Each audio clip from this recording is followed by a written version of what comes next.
एक दफा का जिक्र है कि दो दोस्त कामरान और सलीम एक ही गांव में रहते थे। कामरान बहुत अमीर था, महल जैसा घर, कीमती गाड़ियां और दुनिया की हर नेमत इसके पास मौजूद थी।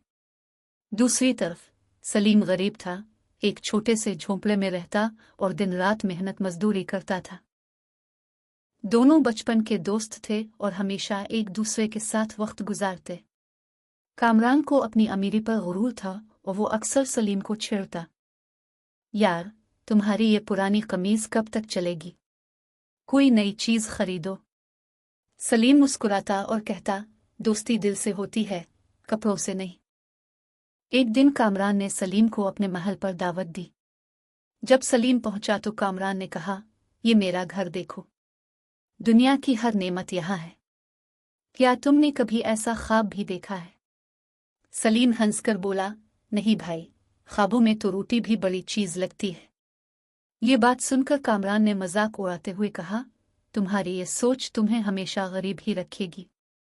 कुछ दिन बाद गांव में एक काफिला आया जिसमें एक बुजुर्ग हकीम भी शामिल थे। हकीम साहब ने ऐलान किया कि जो शख्स उनके सवाल का जवाब देगा उसे वो एक नायाब खजाना देंगे।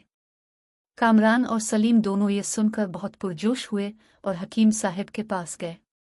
हकीम साहब ने सवाल पूछा, दुनिया की सबसे बड़ी दौलत क्या है? कामरान फौरन बोला, सोना, चांदी और दौलत। हकीम साहब मुस्कराए और सलीम की तरफ देखकर बोले, बेटा तुम्हारा जवाब। सलीम ने आजिज़ी से कहा, सबसे बड़ी दौलत मोहब्बत और खुलूस है जो दिलों को जोड़ती है।